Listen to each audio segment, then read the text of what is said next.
Donald Edwin Westlake was an American writer with over 100 novels and non-fiction books to his credit. He specialized in crime fiction, especially comic capers, with an occasional foray into science fiction or other genres. He was a three-time Edgar Award winner, one of only 3 writers to win Edgars in 3 different categories. In 1993, the Mystery Writers of America named Westlake a Grand Master, the highest honor bestowed by the society. Personal life. Westlake was born in Brooklyn, New York, but raised in Albany, New York. Westlake wrote constantly in his teens, and after 200 rejections, his first short story sale was in 1954. Sporadic short story sales followed over the next few years. While Westlake attended Champlain College of Plattsburgh, New York and Harper College in Binghamton, New York, he also spent 2 years in the United States Air Force. Westlake moved to New York City in 1959, initially to work for a literary agency while writing on the side. By 1960, he was writing full-time. His first novel under his own name, The Mercenaries, was published in 1960. Over the next 48 years, Westlake published a variety of novels and short stories under his own name and a number of pseudonyms. He was married 3 times, the final time to Abigail Westlake, a writer of non-fiction. The couple moved out of New York City to Ankrum in upstate New York in 1990. Abby Westlake is a well-regarded gardener, and the Westlake Garden has frequently been opened for public viewing in the summer. Westlake died of a heart attack on December 31, 2008 while on the way to a New Year's Eve dinner, while he and his wife were on vacation in Mexico. Pseudonyms. In addition to writing consistently under his own name, Westlake published under several pseudonyms, in the order they debuted. Richard Stark. Westlake's best-known continuing pseudonym was that of Richard Stark.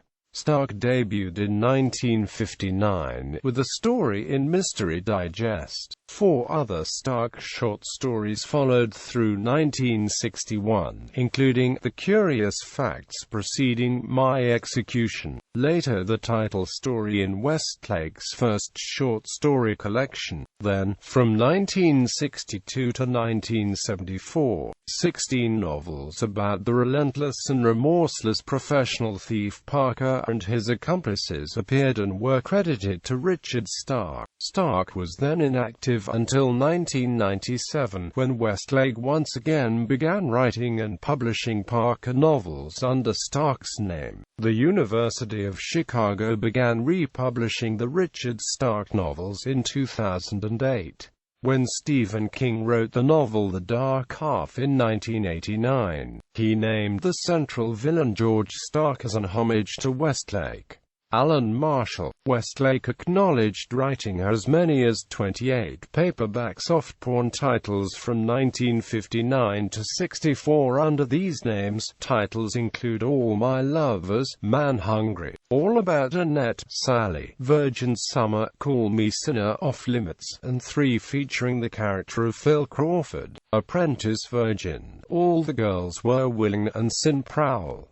Westlake was not the only author to work under Marshall's name, claiming that the publishers would either pay more for the names they already knew or would only buy from names. So it became common practice for several of us to loan our names to friends. Before the end of 1961, 6 other people, friends of mine, published books as Alan Marshall, with my permission but without the publisher's knowledge. Quote, 2 novels published in 1960 were co-authored by Westlake and Lawrence Block and were credited to Sheldon Lord and Alan Marshall. A Girl Called Honey, dedicated to Westlake and Block, and So Willing, dedicated to Nedra and Loretta, who were Westlake and Block's wives. James Blue, one-shot pseudonym, used as a third name circa 1959 when both Westlake and Stark already had stories in a magazine issue. In actuality, the name of Westlake's cat Ben Christopher, one-shot pseudonym for a 1960s story in '77 Sunset Strip magazine, based on the characters from the TV show. John Dexter, a house pseudonym used by Nightstand Books for the work of numerous authors. The very first novel credited to John Dexter is a softcore work by Westlake called No Longer a Virgin. Andrew Shaw, pseudonym used by Westlake and Lawrence Block for the 1961 collaborative softcore novel Sin Hellcat. Like John Dexter, Andrew Shaw was a house pseudonym used by a wide variety of authors. Edwin West, Brother and Sister, Campus Doll, Young and Innocent, All 1961, Strange Affair 1962, Campus Lovers 1963, One 1966 short story. John B. Allen, Elizabeth Taylor, A Fascinating Story of America's Most Talented Actress and the World's Most Beautiful Woman 1961, biography. Don Holliday, pseudonym used by Westlake for two collaborative softcore novels in 1963-64. Gert Clark debuted in 1964 with the short story Knuckles. Novel Anikaus, 1967, science fiction. Barbara Wilson, one co-authored novel with Lawrence Janifer. Janifer also used this name for at least one solo novel with no involvement from Westlake. Tucker Co. 5 mystery novels featuring the character of Mitch Tobin. Kinds of Love, Kinds of Death, 1966. Murder Among Children, 1967. Joax Apollinaire Daenerys, both 1970. Don't Lie to Me, 1972. P.N. Caster, pseudonym used for one 1966 short story co-authored with Dave Foley. Timothy J. Culver ex officio, 1970, thriller. J. Morgan Cunningham, Comfort Station, 1971, humor. Cover features the blurb, "I wish I had written this book." Donald E. Westlake, quote. Samuel Holt, 4 mystery novels featuring the character of Sam Holt, 1986 to 1989. One of Us Is Wrong and I Know a Trick Worth 2 of that, both 1986. What I Tell You 3 Times Is False, 1987. The Fourth Dimension Is Death, 1989. Westlake used the Holt pseudonym as an experiment to see if he could succeed as an author under a new name. He was dismayed when his publisher revealed the true identity of Holt simultaneously with the release of the first book. Westlake subsequently delivered all 4 books he had contracted for as Holt, but abandoned plans to write at least 2 further books in the series. Judson Jack Carmichael, The Scared Stiff, 2002, Mystery, UK. Editions dropped the pseudonym.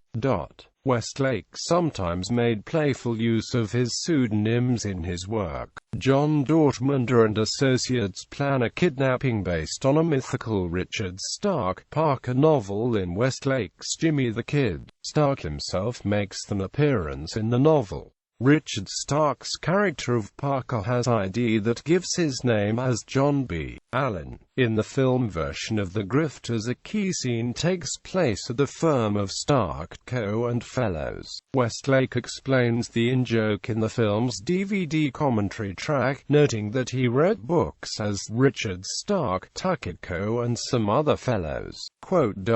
In the Mitch Tobin novel A.J. Daenerys, Tobin phones a friend who briefly mistakes Tobin for somebody named Don Stark.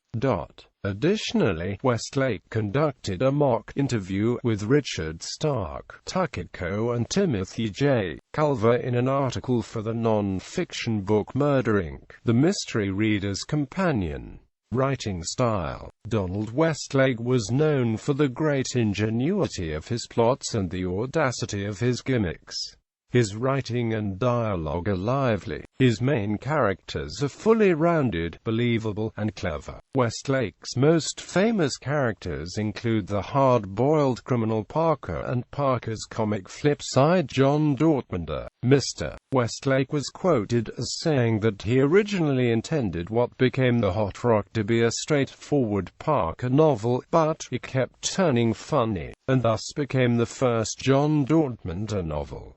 Most of Donald Westlake's novels are set in New York City. In each of the Dortmunder novels, there is typically a detailed foray somewhere through the city.